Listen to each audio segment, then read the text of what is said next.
Welcome to My Big Story with Christopher Swan, the weekly show where I talk with amazing people about their story.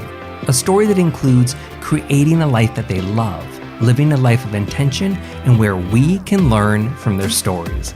On the show this week is Tyler J. McCall, an entrepreneur and marketer who's helping creatives use Instagram to grow their businesses. Tyler has this fresh perspective to business, admittedly still figuring it all out. And that's part of his wisdom and charm. He left a 9-to-5 job at the YMCA and he's following his entrepreneurial spirit. If you don't have it all figured out, your passion or your career, this is a good episode for you. Because you'll hear from someone who's making his business happen, successfully and with honesty. The perspective you'll hear is different than the air quote guru, ninja, or the make loads of money quick spiel that we often hear online. This is a smart guy sharing his knowledge and pursuing a life he wants. So you'll learn more about Tyler, his story, his company, and even advice for beginners to business and some new perspectives about showing up online. Lastly, everyone hears me say great things about my guests each week, and that's all true. But here's the thing about Tyler. His community says amazing things about him daily. Just look at the comments in his Instagram feed or in his Facebook group. People really do love connecting with this guy. Everyone, meet Tyler.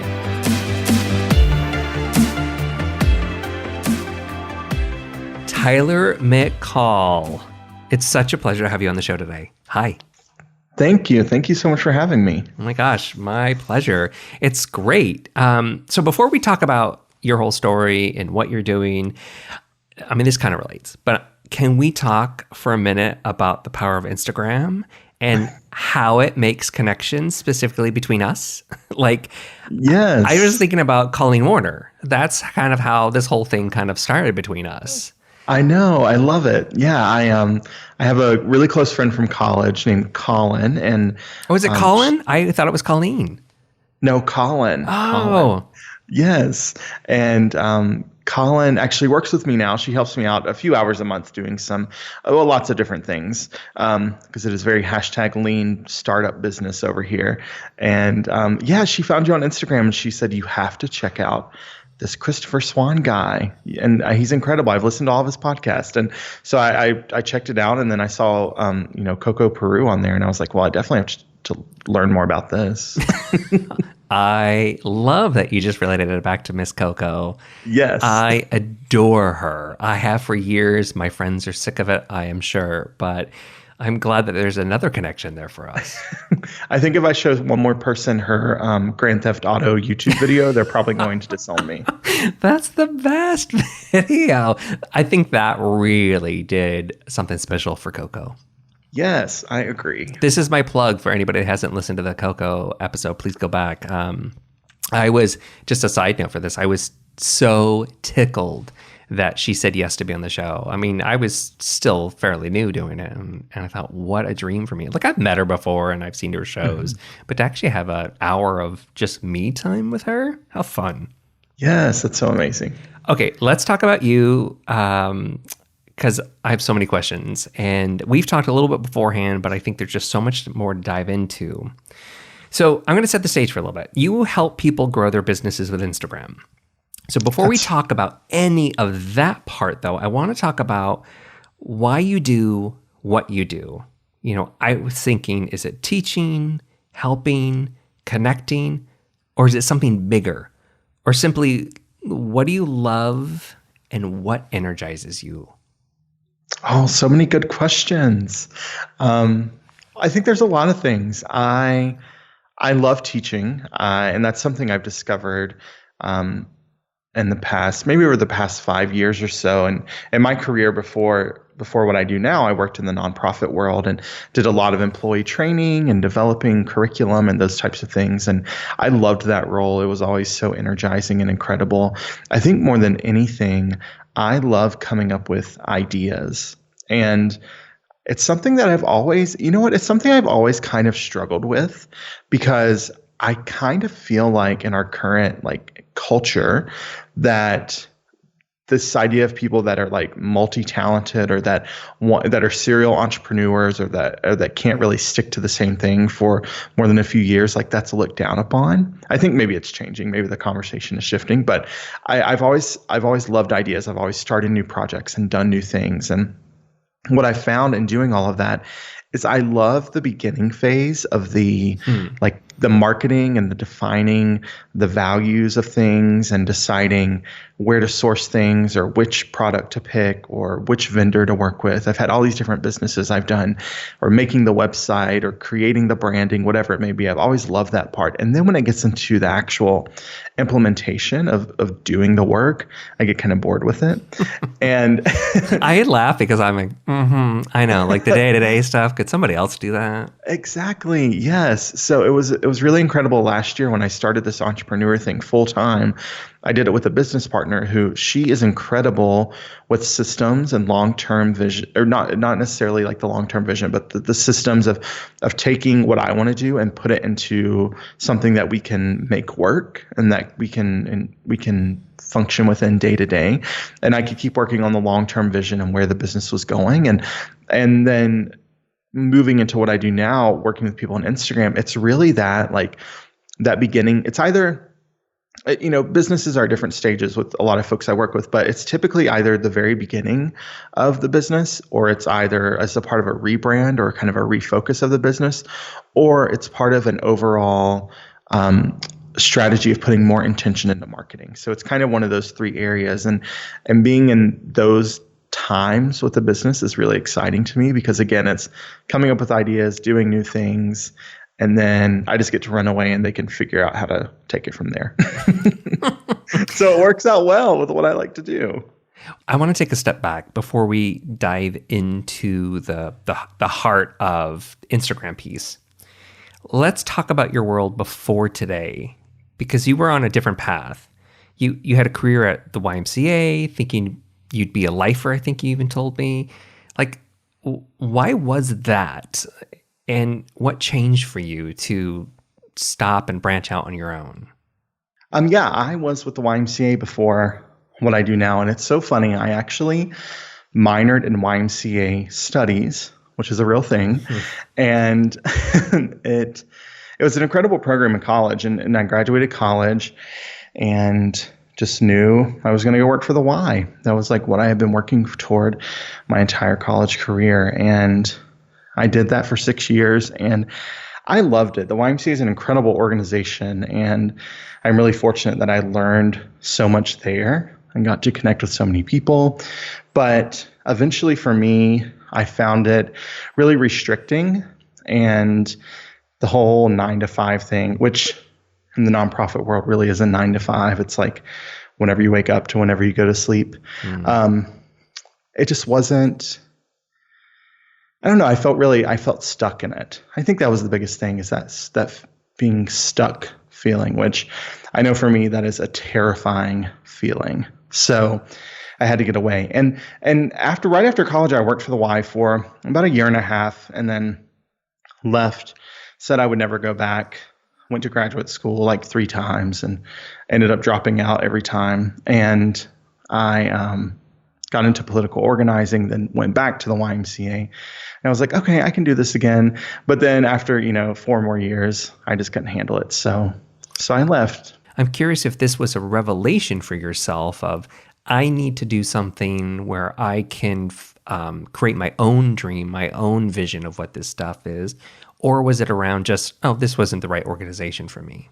Something I've always worked really hard on is being true to myself. And this whole integrity piece of what it means to be a human and a person of integrity has always been so important to me. It was like drilled into me from a young age by my father.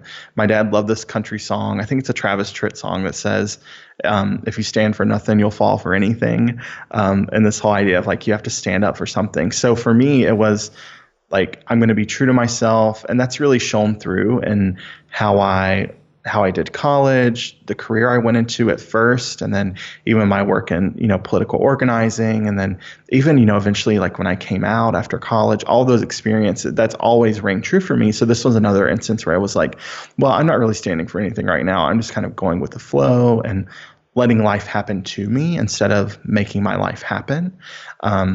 And just doing the damn thing and seeing what happened. And, at the very least, like, I could always go back, or we had some money in savings, or I hear Starbucks has great benefits. Like, it's not the end of the world. I think that's another thing. It's like not the end of the world. It's like make mistakes and try things and screw up and like lose money and have good experiences and bad experiences. Like all that stuff comes back around. So I don't really have the hang up of like this incredible fear of going after these things. Like, yeah, I'm terrified when it's happening or as I start to jump off the cliff. But I mean, once you're off the cliff, you're off the cliff. There's really nothing you can do about it. And that's how you grow, which sounds exactly like what you're doing. Let's talk about your current. So I mentioned it earlier that, you have this business with helping other businesses with Instagram. I'd love for you to describe the business itself and your role in it. So I first started last year working with a business partner, and we were doing content creation and management. So pretty basic agency type work. At the end of last year, my business partner and I split up, and she went off to be a business coach, and I decided to stick to the social media thing and really honed in on Instagram. So now what I do is work mainly with entrepreneurs, and my signature offerings are courses and education and consulting. So I either work one-on-one with business owners and coach them on getting started on Instagram, or I offer courses and different programs where people can learn about different aspects of the platform. And really what I focus on a few key things that are important to me. One of those is doing it in a way that's meaningful and intentional, because I think the social media world, I know in the social media world, there's a lot of noise on both sides. There's a lot of noise coming from people using social media, right? Like if the past years told us anything, it's that Facebook is terrifying around like big, scary issues. So there's a lot of noise on that side. Then there's a lot of noise on the marketing side of people telling you how to use these platforms. So I think it's really important to kind of cut through all that noise and really break it down and demystify it is what I like to say a lot. So doing that. And then I also like to think about how, as a business owner and as business owners and entrepreneurs, either our personal values are infused into our business, or hopefully we've done the work to define what the values are for our business. So then how can we communicate those values online in a really like fast-paced, short attention span world? So working with folks on that is also important. And then just creating systems so it's easy to manage. I think that's super smart. I love the system piece of it. I think as somebody who may not use it as much, like speaking to anybody who's listening to this, who says, yes, I want to do that, but it just seems overwhelming. There is a system behind it. It isn't just a passion every day. That makes me think about something that you've mentioned in the past. You've mentioned, I don't know where this nugget came from, but somewhere in one of your feeds, you talked about how you became more serious about Instagram in the last like 6 months or year or so even. Because in the past, you also were putting stuff on there that you maybe thought were cringeworthy and that you started to really get serious about. Did that help when you started to do that also inform how you were going to show up in this slew of overwhelming marketing advice about Instagram and social media online? Yes, definitely. I think, and that's something that's still evolving for me, really finding my voice and my presence online is something that I'm always working on. But that really helped me get a better understanding of how I wanted to show up online. I think on Instagram, there's so much focus on the imagery, which is important, but I've always taught that the imagery is actually like not the key to success on Instagram, which is very contrary to what a lot of people share. And we get really hung up on making things look pretty. And I don't say that to say that, having great imagery isn't important, because it is. It's the hook. That's what gets people engaged and connected with you. But more than that, it's the voice that you use and the things that you say and how you say them and what you bring to the table for people. That's what people really want to connect with. And it's not just things that I do for myself, but it's things that I watch like other people in the space do an incredibly good job of like showing up in ways that are honest to them, not authentic, and we can talk about that later, but that are honest to them, that are true to their brand, and doing that online in a way that really kind of creates this mentality, like this group mentality, this herd of people who are really passionate and connected to you and what you do. And it can happen on Instagram. It's ridiculous that an app on your phone in your pocket can make these things happen. But I mean, the communities that I'm a part of, the communities that are built online, all because someone's deciding how to show up or how to contribute or how to provide value or how to build or be a part of a community. Like there's magical things happening all on Instagram. And that's just observing all of that and being more intentional about it has really helped me define how I want to show up online and like what persona I want to have online. I talk a lot about how I don't really believe in fully showing up online. I think it's a little dangerous for folks. So how I try and find that balance of being myself truly online, but also protecting myself. And these are all things that a lot of folks really struggle with on social media, especially a lot of solopreneurs or people who are the name or the face of their business. Like they are so tied to their number of likes and follows and comments and what engagement they get on their imagery that they're actually totally missing the point of, at the end of the day, if you're using Instagram as a marketing tool for your business, then you have to convert people from follower to fan and from fan to customer. And if you're not doing that, you just have a really expensive hobby on your phone. So figuring out, how to kind of get right with social media has been important for me. And then now I'm trying to make sure, or trying to share that, be like this little social media evangelist, I guess, trying to share that out into the world. That's funny you say evangelist. I actually thought of another term. I thought, oh, you're like the decoder ring. You are translating what a lot of that means. It's not just the tactics, which I know there's a system and tactics for all these things, but it's also, you made it very personal. It's the why it matters and what you do as a person, how you show up, because you mentioned like the, authentic thing versus honest. And maybe you could just talk a moment for that too, because I know that you and I have chatted about it. I talk about it with a lot of friends. Yeah. Just maybe share just a nugget of like what we mean by that. Yeah. So I think really what it boils down to is I think authenticity on social media is bullshit. I think that a lot of what we see online is contrived authenticity. And I don't think there's anything wrong with that. I just think we need to call things what they are.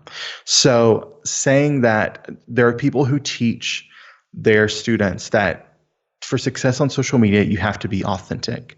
And yet their version of authenticity is very stripped down and very narrow, and that they talk about X, Y, and Z. So I think it's just being honest about what we mean by that. So there's also this idea of authenticity and messiness. So I have a friend who said one time, don't confuse authenticity for messiness on Instagram. And I thought that was so incredible, because you can be authentic online and just share the authentically incredible things in your life. Like just because you don't share the messiness doesn't mean you're trying to pull the wool over anyone's eyes or trying to fool people. But don't think that to be authentic online, you just can post whatever and do whatever and get the same result as someone who's putting a lot of thought and intention to what you're doing. So for me, I strive for honesty on Instagram over authenticity, in that like when I show up and talk about the things that I want to talk about, because I get to decide what I want to talk about, what I want to show. So when I'm going to share those things or talk about those things, I'm going to do it honestly and talk about the real side of those things and not try and make anything look like something it isn't. But I'm not going to be fully authentic and tell you every little bit about my life or share every detail about what I'm going through, because that's for me and, for my partner, for my family or my close friends. Like those are the people who get to experience that, but not some rando on the internet. Rando. I like that. Okay. So you talked earlier about the, still finding your voice at times, using some of these tools, especially Instagram. As you started to kind of describe all of this, we're talking about online and social, but I can't help but wonder, As you started to like dig in deeper to all of this and really figure out what your voice was and how you were going to show up, did this like make you even think about how you show up in person, this integrity piece about who you are and what you want out of life, like a bigger like drive and purpose and where you wanted to be? Yes. Oh, that's such a good question. It's so funny that you bring that up because I was just at an event last week. And so this is another thing. I'm at this really weird phase in my life where a lot of people know who I am and they know about my life without me talking to them about my life. So, running into people out and about and they say like, oh, looks like your trip went really well. I'm like, who are you? What do you know about my life? Why are you, who sent you? But because I post about things online. Yeah. Or then I get messages all the time and people are like, I saw you in Target. I was going to say, hey, but I got nervous. And my response is always like, thank you for not saying hi because that's weird. Like I don't really know, so those kinds of things. So, like deciding how I want to show up in my real life and where I want to go from here has been something I've been thinking a lot about recently. And like, do I really, like when someone meets me in person, am I the same way that I am online? Or am I really, so online I try and focus a lot on providing value and helping and encouraging and supporting and inspiring are all really important parts of my story online. And when I show up in person, am I that same way? Honestly, in person, I think I'm a lot more shy than I am on the internet. Like, I'm not the person who introduces myself to someone. Someone has to introduce themselves to me, and not because I'm like haughty or think I'm better than them. It's just because I'm terrified of speaking to someone who I've never met before. Or like I like to have someone introduce us, not me, introduce myself to them. So those types of things are different than, how I am online. And I think just thinking about, it's always this like this struggle or this like push and pull type of thing of, how much do I want to be online? How much do I need to keep personal? And as my business grows, as my brand grows, like, how do I keep this all contained? And I'm spending most of my time reading blogs and listening to podcasts and getting on everyone's email list that I can get on so I can figure out like what they're doing that's working. And so I can start to piece this all together and make my business what I want it to be. And then in turn, my life what I want it to be as well. I think it sounds like you are doing everything that you can to be intentional. Maybe you don't have all the answers, but you know that you want to be intentional about where you're going to go. It started to make me think a little bit about, and you'll see where I'm going with this, the Facebook group that you recently launched for folks to come in to kind of help each other as well as you with Instagram. What I find really interesting about that, looking at it at a different angle, is people can help themselves and they can trade information back and forth. And you're having this in Instagram as well, but I'm wondering, has it ever reversed? Have people started to help you? These friendships I've made and people I've connected with, entrepreneurs and other small business owners, people who are just really encouraging and inspiring, who say thank you, who talk openly about like what they're experiencing and what they're figuring out. I don't know. It really does help me. I think I posted about this on Instagram recently, this fact of like, I really value my online community and I value it just as much as a like real life face-to-face community. And I don't think either one is better than the other. They both have their pros and cons. And I find real value in these relationships that I've formed in these communities that I'm allowed to be a part of. And people that kind of allow me into their space, that allow me into their Facebook feed or into their Instagram feed, who read what I have to say, who care about my point of view. It's really inspiring, honestly, and really makes me like, as this chubby gay kid who grew up, on the stage doing theater, but terrified that someone was laughing at him the whole time from the back of the theater. Like, I don't know, it's pretty inspiring to think like, oh, things do like work out, or, you can kind of set your own path, or you can do the thing if you try, or you don't have to be handsome and skinny to for people to pay attention to, like those things. It's so silly. It's like, it sounds so silly to say it, but I don't know. It kind of like touches that deep part of my like insecurity and confidence issues from being that kid to now. Yeah, it's pretty special. I've never thought about that before until now. I'm glad I could bring that out. I think it's really true, though. I wonder, was that a surprise for you, just seeing how people come together in that online community piece, how it maybe touched upon some of the insecure piece of this? I don't want to say acceptance, because it just feels like you weren't accepted before. If that's the case, that's ridiculous. It's Sure. It's more about, was it a surprise about how connected and welcoming everybody is?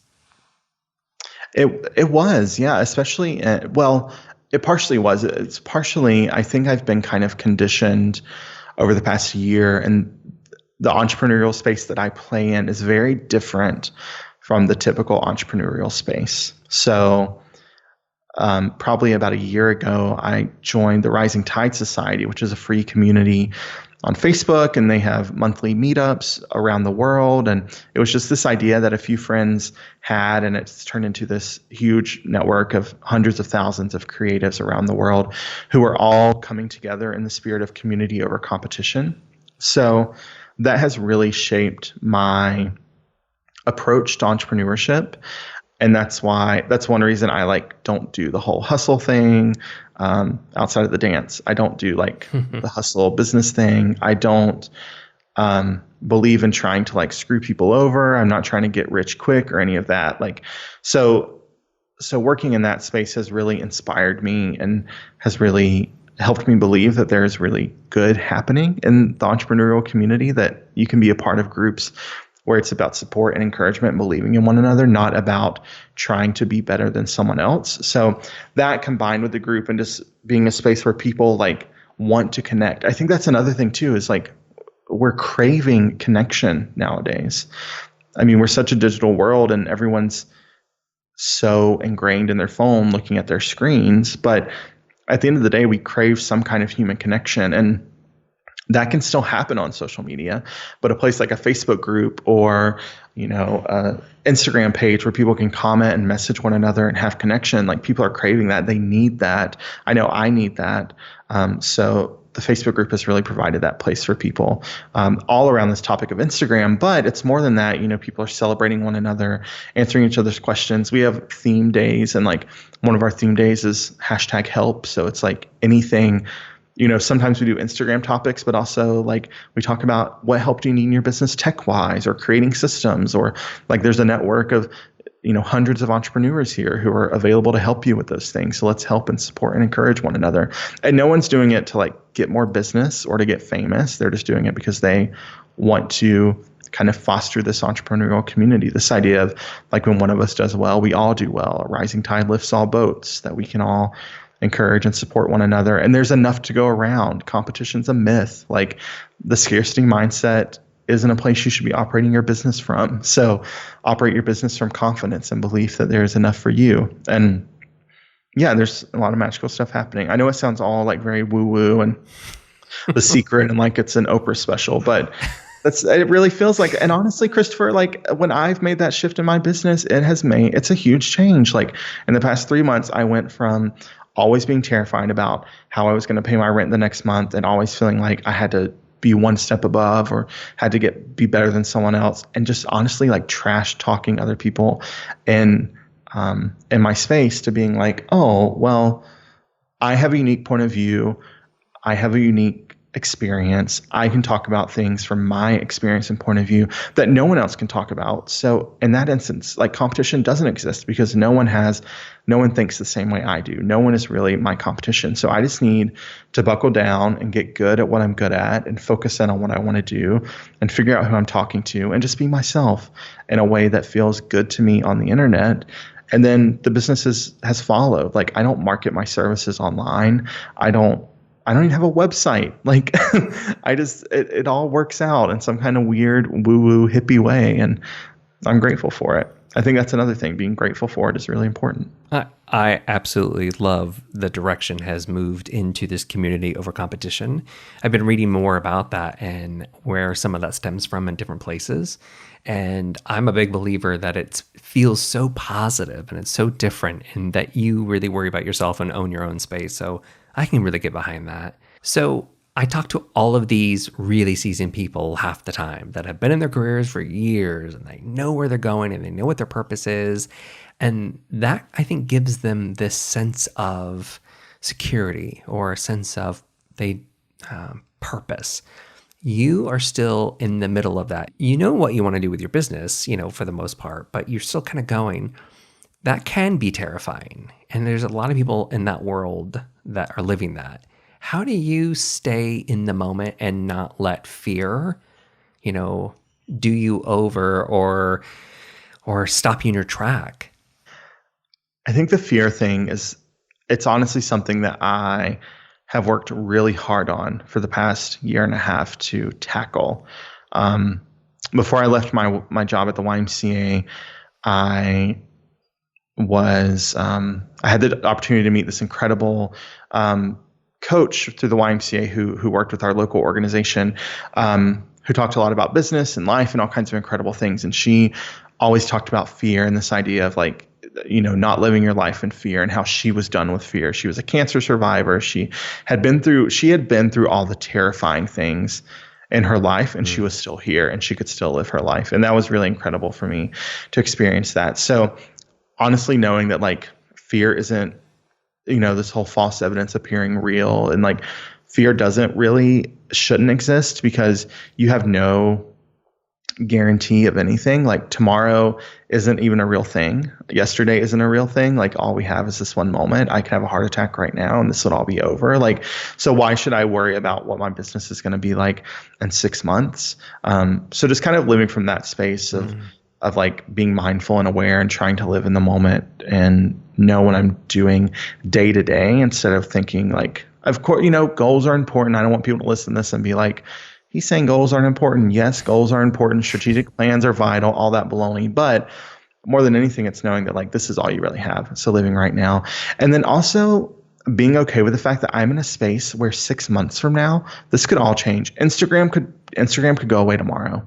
And just being okay with that. With what so far, with everything you just said, what you've experienced and done and seen and where you think you're going to go, what advice would you give somebody who was thinking about making a jump from a corporate kind of world to doing their own thing? Especially starting out, is there any sort of tidbit or wisdom that you would offer? Yeah, I think one thing, which this kind of sounds a little counter to what I said earlier, but save some money.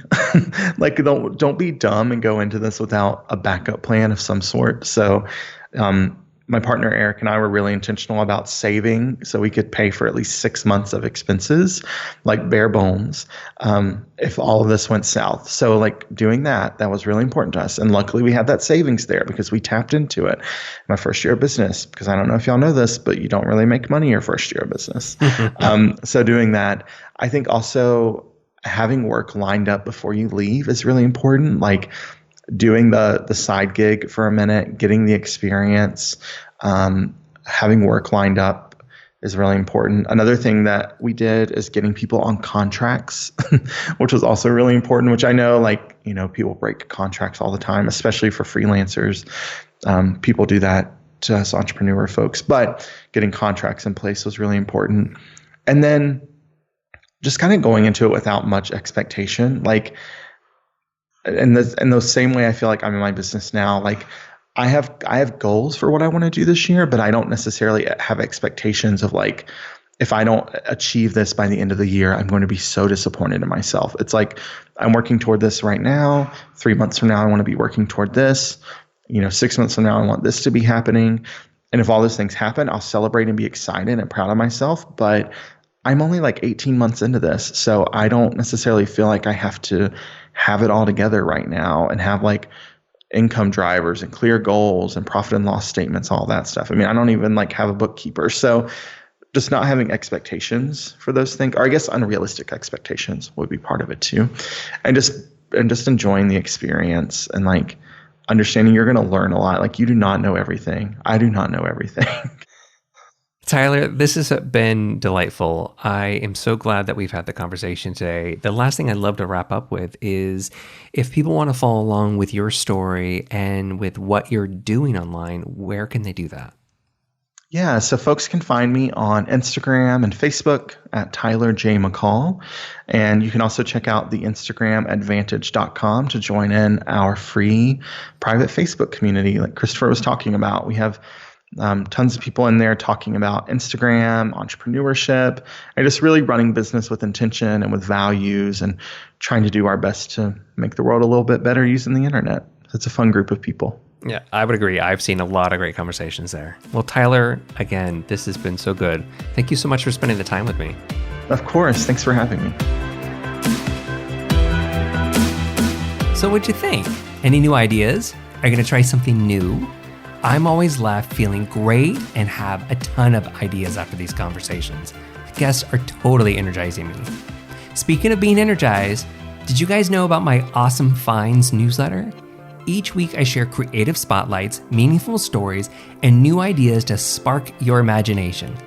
And the reason I'm really doing it, I just want to share the great stuff in the world that energizes me to energize you. So if you want to sign up or you want to find out more information about it, go to awesomefinds.info. That's AWESOMEFINDS.info. Okay, back to the show. If you want to share thoughts about the guest or how the show sparked a new idea, I'd love to hear about it. You can call me and leave me a message at 1-707-347-9312. Just include your name and a brief message, and you may even be featured on the next show. If you want to follow along with me and see behind the scenes fun and my adventures, you can find me on Instagram and Twitter at MeChristopher. That's MECHRISTOPHER. You can also follow Accidental Information on Instagram and Facebook at Accidental Information and on Twitter at Accidental Info. Also, we publish original articles weekly about following your passions, getting creative, and a lot more, all at accidentalinformation.com. Lastly, if you love the show and want to spread the goodness, go tell a friend about it. As in literally text someone or go email it to them. I'd love it. Also, make sure you subscribe to receive new episodes automatically each week. Thanks again for joining the conversation. Okay, that's it. We'll talk again next week.